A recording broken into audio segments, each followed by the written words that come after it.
My name is Tinaye from UB Central Constituency and a member of the Dazzling Dancing Stars.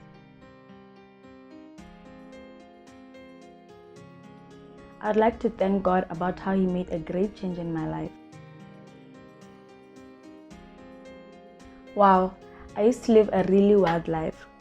I grew up in a good home, but when I came to varsity, I told myself that this is my chance to live freely and explore life. I engaged in a life of drinking, smoking, and doing drugs. I was the life of the party, present at each and every campus event. My mom tried to talk to me, but she couldn't change me. During this time, I went into serious debt. I'm a student, so to sustain a life like this, I used to live with loans from friends. By the time the allowance was credited, it was already finished. At the compound I was staying at, there was a First Love Church member there. So one night when we were drinking and smoking, one of the guys we were drinking with decided to ask her why she doesn't smoke, and she simply said she's a born-again Christian. She then started praying in tongues, and we joined her in the prayer.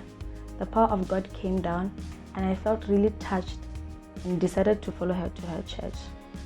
The next day, I followed her to her church and gave my life to Christ in that same service. My life has never been the same again ever since I gave my life to Christ.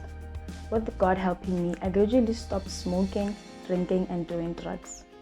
I'm so engaged with loving and serving God that I don't have time for the life I used to live.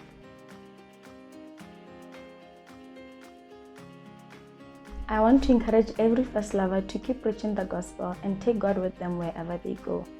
You never know who will be affected by your words and your presence. I'm so grateful to God for the life of that precious first lover that prayed with us that night. I want to thank God for a great change in my life and my salvation. I'd also like to thank our prophet Bishop Dag Mills for planting churches all over and encouraging young people to serve the Lord. Lastly, I'd like to thank my pastor Bishop Patrick Inkom for accepting the call of God and coming to Botswana. Thank you.